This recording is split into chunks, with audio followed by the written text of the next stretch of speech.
Slogan বন্ধ করো। এই যে সেলিম খন্দকার সাহেব বক্তব্য দিচ্ছে, আবার সাহেব নির্বাচন করছিল, এর পাশে বধু আবার কাজী বধু, এই যে আমার বড় আজম খান সাহেব বক্তব্য দিচ্ছে, কবির মোল্লা, ফরিদুল ইসলাম কবির মোল্লা এখানে মিঠু বক্তব্য দিচ্ছে, শাহরিয়ার স্মৃতির আমার ছোট ভাই, আমাদের হাতে গড়া নেতা, স্বেচ্ছাসেবক সেক্রেটারি বক্তব্য দিতে পারে না, আমি নিষেধ করেছি সময়ের জন্য। অনু ছাত্রদলের সভাপতি আমার স্নেহ ছোট ভাই অ্যাডভোকেট মামুন, এরা বক্তব্য দিতে পারে না। এই যে মাদারপুর সেক্রেটারি অহেদ বক্তব্য দেয়, স্মৃতি শহীদ বক্তব্য দিতে পারে না। কৃষক দলের সভাপতি অ্যাডভোকেট মামুন, কৃষক দলের নগরের সভাপতি, আরো নেতৃবৃন্দ রয়েছে এখানকার। এই যে তানজিমুল হাসান কায়েস, আপনাদের এলাকার কৃতি সন্তান, ফরিদপুর শহরে এক নামে তানজিমুল হাসান কায়েসকে অত্যন্ত ভদ্র মেধাবী একজন নেতা হিসেবে মানুষ। আজকাল তো নেতার কথা শুনলে মানুষ দৌড়ে পলায়, কিন্তু সেই রকম নেতার সাথে আমরা রাজনীতি করতে চাই না। আমরা আমাদের নেতা তারেক রহমান বলেছেন যে ভয় দিয়ে না, মানুষের ভালোবাসা দিয়ে মানুষের ভোট অর্জন করতে হবে, মানুষের সমর্থন অর্জন করতে হবে। আমরা সেই রাজনীতি করতে চাই।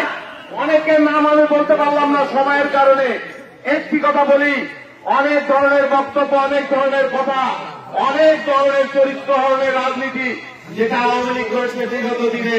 নিক্সন চৌধুরী এবং কাজী রাফুল্লাহ, একজন পারলে একজনকে ঘাসে তুলত, আরেকজন ঘাস থেকে নামাইতো, একজনকে পুকুরের মধ্যে চুবাইতো, আর সমানে এলাকার পদ্মাটা বালি গাইতে গাইতে একেবারে খোকা করে লুটপাট আর কিছু না হোক, মানুষকে বেইজ্জতি করা, এলাকায় লুণ্ঠন করা, পদ্মার বালি লুণ্ঠন করা, মানুষের জমি দখল করা, মাদক বাণিজ্যের প্রসার ঘটানো, এই রাজনীতি আমরা করতে আসি নাই। এখানে জোর করে আসি না। ৩১ বছর ৩৯ বছর বিএনপি করি, কখনো কারো রক্তচক্ষুকে ভয় পাই নাই। হাসিনার আমলের ১৭ বছর চোখে চোখ পেতে কথা বলেছি। আমার অনেক সহযোদ্ধা গুম হয়ে গেছে, আমার অনেক সহযোদ্ধা রাস্তায় গুলি খেয়ে পড়েছিল। আমরা যে বেঁচে আছি আল্লাহ রব্বুল আলামিনের অশেষ কৃপা, অশেষ কৃপা। সুসময়ের বন্ধ হয়ে আসি নাই। ১২৮টা মামলা, বারবার জেলে গেছি, রক্তাক্ত হয়েছি বোনাসে। এখানে নির্বাচন করতে আমাকে পাঠানো হয়েছে দলের পক্ষ থেকে। আমি জোর করে আসি নাই, আমি রাজনীতি করে আমি দলের সিদ্ধান্ত মেনে চলব। অনেকে মনোনয়ন চাইতে পারেন, তারাও দলের লোক, কেউ কেউ আমার বড় ভাই, আমার মুরব্বী, কেউ কেউ আমার ছোট ভাই। অবশ্যই আপনারা মনোনয়ন চাইবেন, দল যেই সিদ্ধান্ত নেয় আমি সেই সিদ্ধান্ত মেনে নেব।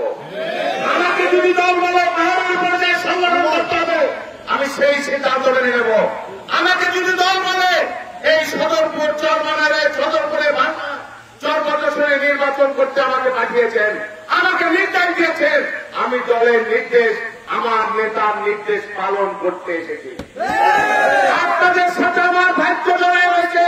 কোনদিন কর্মীকে ফেলে পালিয়ে যায় নাই। সাধারণ গৃহস্থ পরিবার থেকে লড়াই করে করে, সংগ্রাম করে করে, আওয়ামী লীগের বিরুদ্ধে যুদ্ধ করে করে আজকে এই জায়গায় এসে দাঁড়াইছি। আজকে যদি শেখ হাসিনা ক্ষমতায় থাকতো, আমাদেরকে জেলখানায় থাকতে হতো। সেই জন্য বলি যে আমি রাজনীতি করা মানুষ, দয়া করে আমার নামে কেউ বিপদ করেন না। দয়া করে আওয়ামী লীগের মতো এই প্রতিহিংসা রাজনীতি আমরা করতে চাই না। যে যা রাজনীতি করেন, যেটা আপনাদের প্রত্যেকের প্রতি আমার রেসপেক্ট আছে।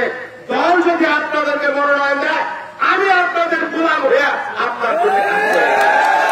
আর যদি দলের কথা বলেন, আর যদি দল করেন, দয়া করে দলের সিদ্ধান্ত মানেন।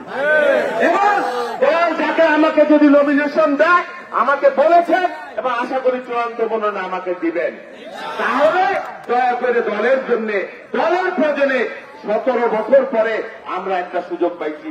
এই চরমানারে এত বড় জনসভা ১৭ বছরে নাকি হয় নাই, এইবার হয়েছে। অনেক মুরব্বী আছে, আমার পিতৃতুল্য মুরব্বী।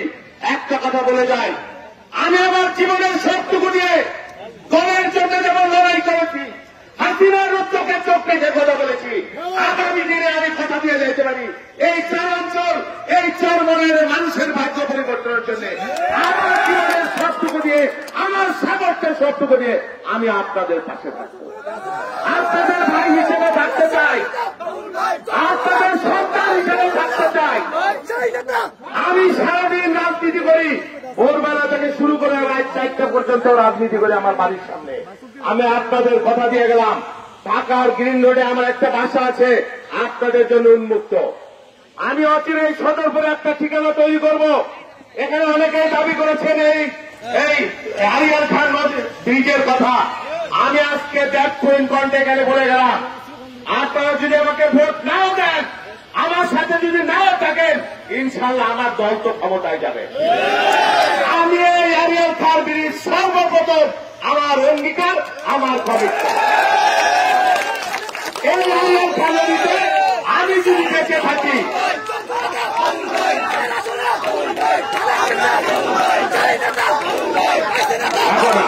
একটু কথা বলি, আজান হয়ে যাবে।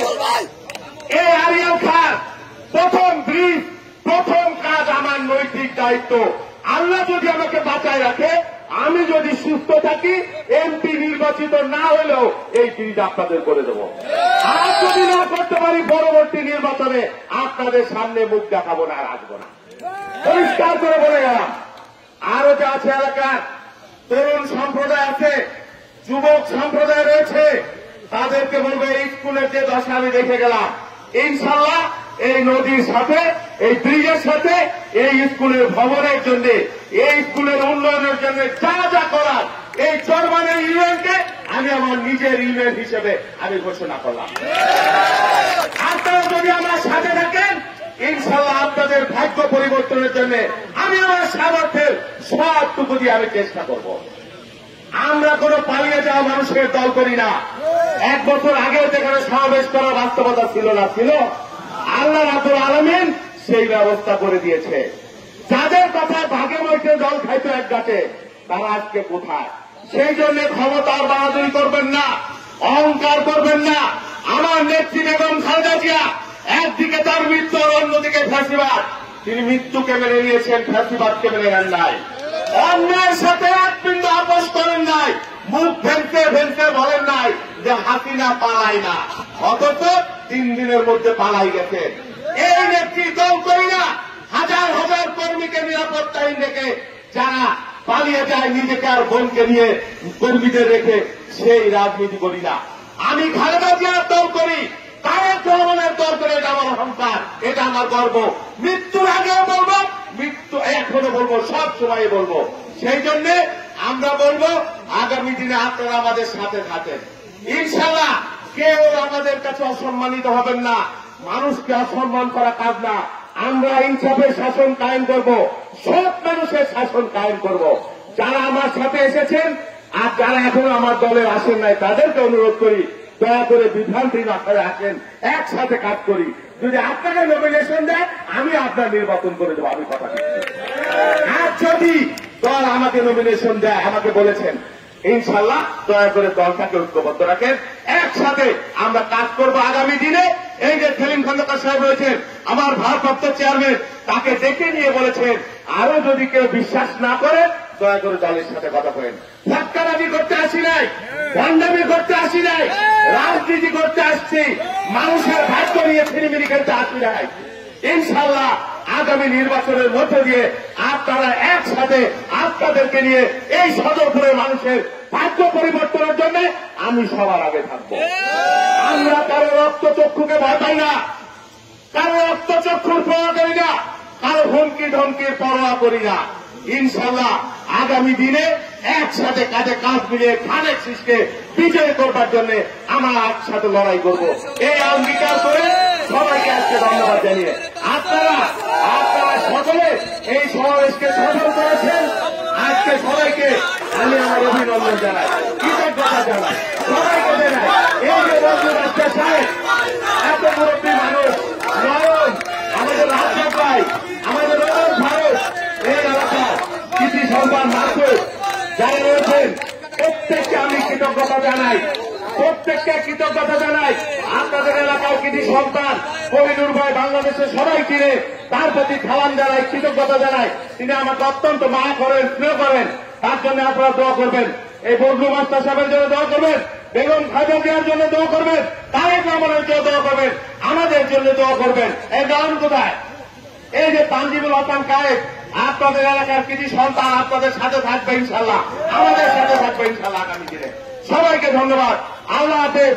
বাংলাদেশ জিন্দাবাদ, খালেদা জিয়া জিন্দাবাদ, তারেক রহমান বীরের বেশি আসবে ফিরে বাংলাদেশ।